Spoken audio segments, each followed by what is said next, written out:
Welcome back, everyone, to the Gluten-Free Expo stage. Next up, we have our presenter, Paul. Paul Pryce is the Director of Policy at the BC Agricultural Council. He has extensive experience in promoting agri-foods exports throughout Asia-Pacific regions and have been serving as the Counsellor at the Embassy of Canada to Japan and was a Principal Advisor at the Consulate-General of Japan in Calgary. He's also written extensively on an array of magazines, and he's also delivered talks at conference boards, Canada Food and Drink Summit, and many more across the country. And today he'll be talking to us about emerging trends in food production and processing that accommodates and celebrates the gluten-free diet. Please welcome Paul.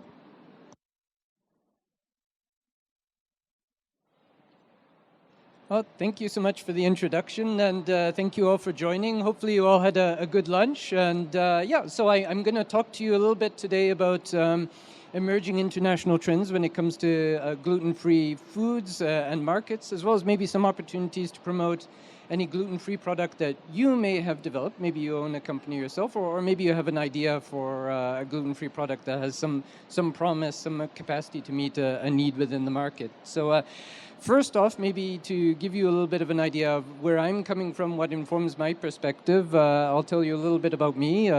There's me in May 2020 socially distancing from the Canadian and Saskatchewan flags for some reason. I'm not sure why. I think maybe I was trying to make it so you could see the plaque for the embassy. But I was in Japan for about 3 years, setting up Saskatchewan's first overseas trade office. And why is that relevant? Well, Saskatchewan is actually a really major agri-food exporter internationally, but also into the Japanese market. It's about $1.23 billion worth of goods going from Saskatchewan into Japan each year.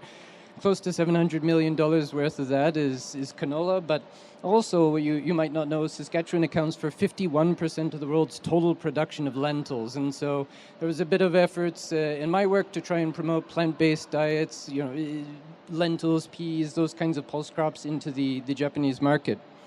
But more recently, I've been working with the BC Agriculture Council. So this is an industry association that represents farmers and ranchers throughout our province, alphabetically anywhere from apples to turkeys, accounting for about 96% of the farm gate sales in the province. And so basically, I spend an unusual amount of time thinking about food and how to produce food and where to send it, who will buy it, and so on.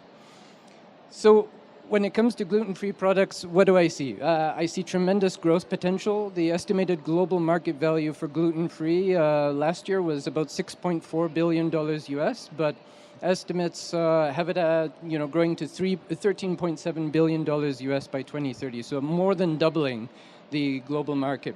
And where's that growth coming from? Some of it's from North America. The North American market is projected to grow from $2 billion US last year to about $4.2 billion in 2030, but where's the other $5 billion coming from?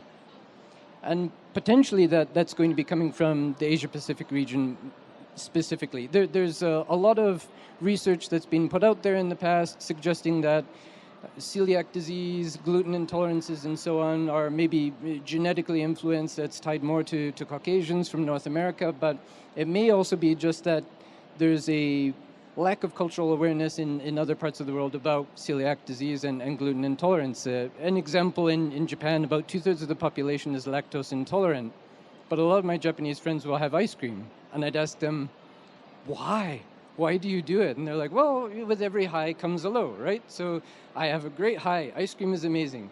And then, of course, I have a low with bloating and cramping and all that awful stuff. And this is just a natural consequence of feeling good. And I'm like, no, this is a medical issue. You should probably be looking at lactose-free ice cream, soy-based ice cream, for example. So there are a lot of consumers within the Asia-Pacific region who are thinking, well, this is just a natural consequence. I feel full. And I'm like, no, that's bloating and cramping. It's not the same thing as feeling full. So there's been some research more recently.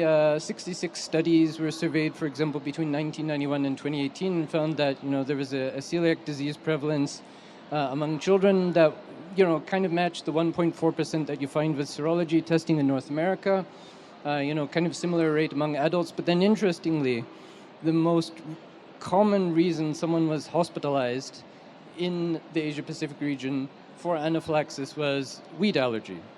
Not heat stroke, not allergies, not any of these other allergies, but wheat allergies. So it seems to suggest that what you see from those past studies is just the tip of the iceberg, that there is a great degree of prevalence that meets or exceeds the level of gluten intolerance that you find in North America. As well, a study that was done in Zhejiang University in 2009 found about 62 patients and 6.5% were diagnosed with celiac disease after they had the serology testing. So if you test for it, if you look for it, you may find it. Of course, there's a little ways to go when it comes to working against those cultural perceptions of gluten within Asia-Pacific countries. So, for example, this is a picture of seitan, which is basically just wheat gluten, but it's used as kind of a chicken substitute in China, Japan, Korea to some extent. So people will have that and say, I feel very full, but actually the bloating and cramping is maybe a consequence of medical issues, celiac disease or gluten intolerance. And so helping to combat a bit about that kind of misperception, you don't want to necessarily say, well, stop eating seitan completely, but maybe it's not for everyone. So I guess an example or a case study of raising awareness among a market about alternative diets, alternative foods was the lead up to the 2020 Tokyo Olympics, or I guess it turned out to be 2021, a little bit postponed because of a certain pandemic. But in the case of this particular Olympics, there was a very low awareness in the Japanese market of plant-based diets, of veganism or vegetarianism. One example, a contact that I had who went to a restaurant in 2017 or 2018 in Japan, couldn't read hiragana, the Japanese script that was on the menu, and asked, do you have a meat-free option on your menu? And they said, yes, we do. We have a meat-free option. The meal comes. It's got pork in it. And so they're like, are you it's meat-free? Yes, yeah, no beef. So it's meat-free. And so there's a little bit of that lack of understanding that was present then, but then realizing that there'd be a lot of international visitors coming for the Olympics, or that was what we thought pre-pandemic.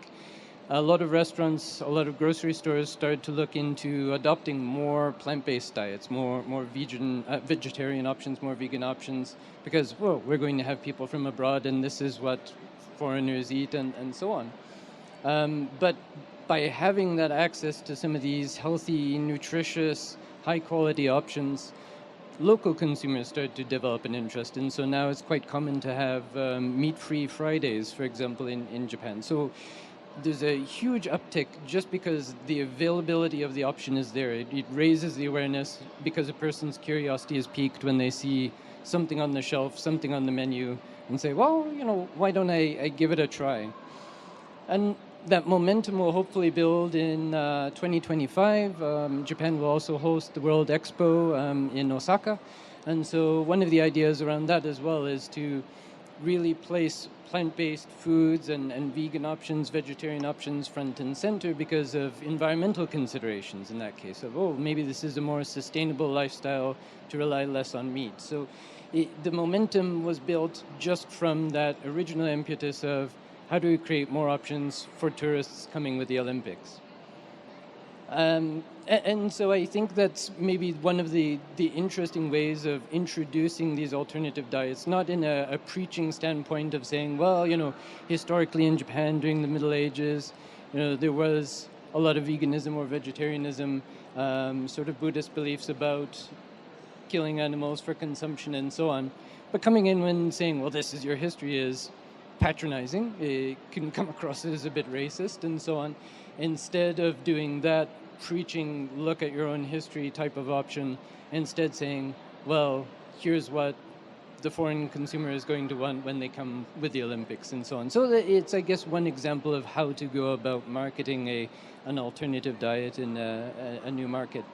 And another option, if you are someone who has a gluten-free product, is connecting it to those international events, so that way you're not just tapping into the market that you have the product being presented in or marketed in, like, say, for example, Japan, but other countries, people who are coming, delegations, like, say, in the case of that World Expo in Osaka coming up, or in the case of the Olympics, the whole media circus that comes about with that, the tourism and so on. It kind of has that exponential factor of reaching more than just one market. And then, of course, checking multiple boxes. It goes without saying that some products that are free from one particular ingredient are also free from a lot of others. So let's say, for example, you have a soy-free product. Well, it might be intuitive to you as a person who developed it that it's carrageenan-free as well. Not necessarily to the consumer, and so why not give yourself credit? If you have a product that's able to tick multiple boxes, then tick them. Let the consumer know this is something that's free from that, because even if it's intuitive to you, to the consumer, not necessarily. My wife, for example, has fibromyalgia, and so there's some comorbidities with different allergies, and as a result, oftentimes we're left kind of scratching our head at a restaurant or a grocery store going, is this going to cause a flare-up? Is this lactose-free, for example? So kind of an example of a particular product that I'd worked on in the past in my role with the government of Saskatchewan was Zanflax. So this is kind of a flax fiber-based product intended as an egg replacer. And it's developed by a company called Prairie Tide Diversified. And so in the case of this Zanflax, originally it was being promoted in the Japanese market as, this is a plant-based egg replacer. So you can use it for the same purpose as egg when you're making some baked good.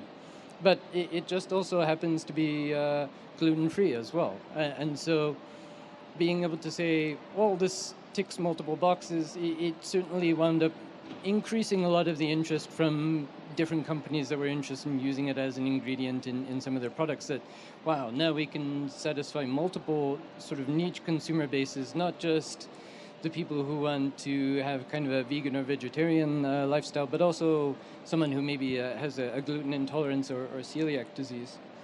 Or another example was this particular product, which doesn't look very appetizing in its sort of undistilled form. It's this, it's called canafen, which is a fiber that's extracted from fenugreek. And so this is also sometimes used to create kind of a more moist texture to a gluten-free bread. So oftentimes when it comes to gluten-free breads, it's a bit dry, a bit crumbly. The mouthfeel is just not quite there. It's not as satisfying as an actual piece of bread, but by adding in this canafen, it gives it a little bit more of that moist texture, the bounce that you'd expect from an actual piece of bread that isn't gluten-free. So again, another example of ticking multiple boxes, because its original intent was, again, as an emulsifier to put into a baked good in place of eggs.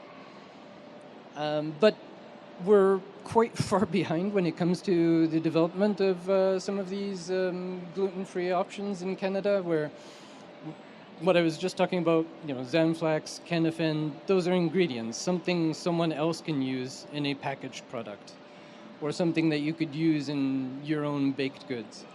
Australia is so much more advanced than us in many respects in terms of creating a fully finished packaged product with their brand on it. So, for example, Passage to India is a line of products out of Australia with gluten-free, lactose-free, carrageenan-free, soy-free lines of curry pastes. And so really good example of how to produce a very high-quality finished product that we don't necessarily have here in Canada.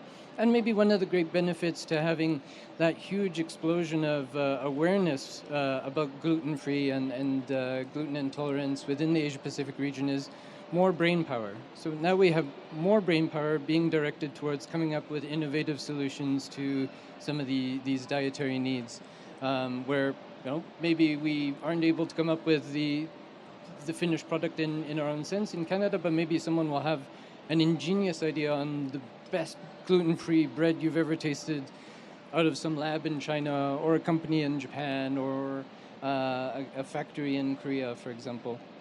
Or another one I kind of want to harp on when it comes to Australia as well is the Sultana brand. It's a gluten-free, high in fiber breakfast cereal.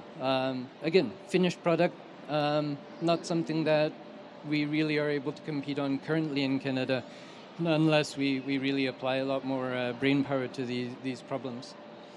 And then I guess maybe as well, we could even kind of look at adopting an Australian model in Canada that they have really recognized that the free-from market is where the most exponential growth is coming from when it comes to agri-food and agri-food demand and the consumer's willingness to pay a little bit of a premium on a finished product.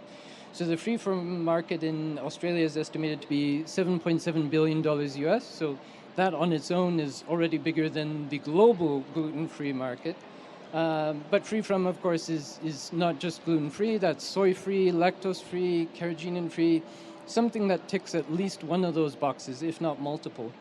And the consumer rationale is actually quite interesting. Only 3% of the people who purchase free-from goods in Australia are doing so because of allergies or intolerances. It's actually a very small number, and most of the people who are purchasing it is, due to lifestyle considerations. They want to improve their health. They are concerned about, the ethical treatment of animals. They are concerned about the environment and so on. So this makes up the vast bulk of the demand, not necessarily the allergies and intolerances. And so, you take that initial market and then you can reach quite a larger consumer base. And then there's one trend that I kind of wanted to touch on or create a little bit of a warning on is gluten-free versus gluten-removed. I didn't want to name names, so I've used an Australian example rather than a Saskatchewan company that I was working with in Japan. They have a lentil-based beer, and there's gluten used in the brewing process, and then the gluten is removed at a later stage. So it's gluten removed rather than gluten-free. They wanted to market it as gluten-free. Currently, CFIA, the Canada Food Inspection Agency, doesn't allow that. If gluten was used at some stage in the production of a product, you cannot call it gluten-free. If you do remove the gluten at a later stage, it's gluten removed. But they wanted to brand this as gluten-free. My advice is don't be that guy. Don't be the person who kind of undermines or damages the consumer trust. Be fully upfront, fully transparent as to what goes into the production process. So if gluten was used, better to be, full disclosure, gluten was used in the production of this product, but it was removed at a later stage. It just will ensure that you have a lot more trust from the consumer rather than you create those higher expectations. Oh, wow, gluten-free beer, they've finally done it. And then you go and buy it, look at the fine print and realize, oh, there actually was gluten used in this. And then that person's going to be going on social media, making angry posts about your company and feeling betrayed. And now you've sort of poisoned the well as well for other companies that may have actually created a genuine gluten-free beer at some later stage.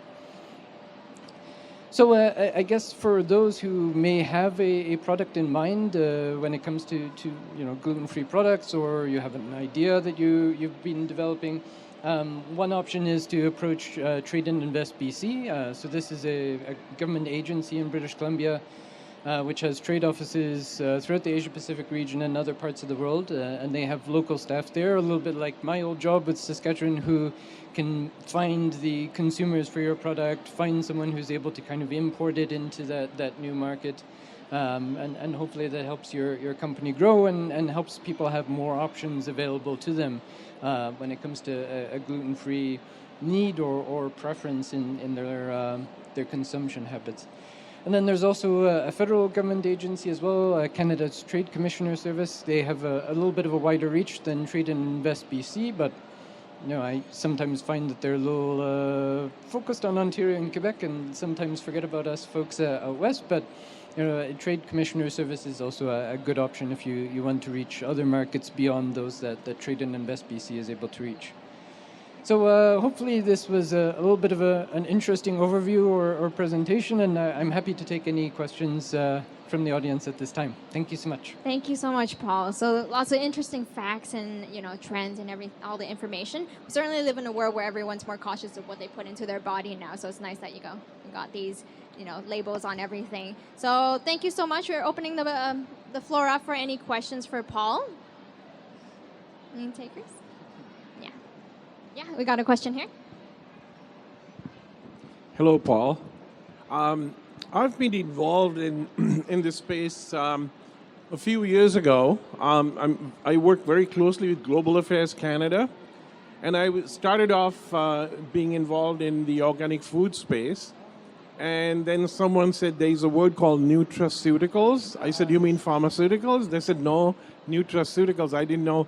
I looked it up, and then somebody had come up with that. Anyway, long story short, a bunch of people, I was living in Toronto at the time, a bunch of us got together, and we said, okay, this seems like the future, and I've got Canada Nutraceuticals. We started a thing. I went to the Canadian government, and I said, I want to have functional foods and beverages. So that's what my partners in the U.S. said, the future is going to be functional foods and beverages. And I said, what does that mean?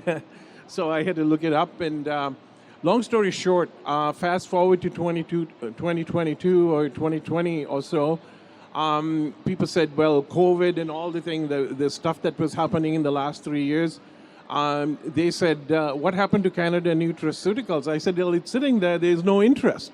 And next thing you know, I get like 500 million phone calls, and we formed a company called Canada Nutraceuticals Corporation, and I'm doing some research and development with UBC and even SFU. We're sort of approaching them. How should we move forward? We did a feasibility study. The Canadian CEDA actually funded a fees. We have a very comprehensive feasibility study, cost us $500,000. And then we're saying, well, we spent a lot of money, but we didn't get into return on it. Thank you. Sure, yeah. So I guess there's a lot to unpack there. And so I think it sometimes depends on the market that you're going for, where I think Japanese market is a bit more sophisticated. There already is an awareness about functional foods, nutraceuticals, and it's almost become a little bit of a branding gimmick in some sense, where, almost now you have those geolocation things on the names of things like Greenland turbot, Himalayan salt, and so on. You stick a location in front of it, and suddenly now someone will be willing to put a premium. So saying, well, now it's functional Saskatoon berries rather than just Saskatoon berries. Now it's like, okay, I'll pay you an extra 25%. So I think the more sophisticated, informed markets are a good one to go after, whereas sometimes the American market, for example, it's like, okay, well, everyone makes a claim. I don't really know. I'm not going to investigate. I don't care if it's functional or nutraceutical or something like that. So I think the market that you go after is the key piece, but I'd be happy to have a chat afterwards to learn a little bit more about your specific experience, because sinking a lot of money like that into a feasibility study, you should get your money's worth out of it. Thank you. Perfect. Thank you so much. Any other questions that we have? I'm sure you guys can, connect off stage as well. You guys can chat some more. So we do have our next presentation at 1:30. Thank you so much, Paul, for that great presentation.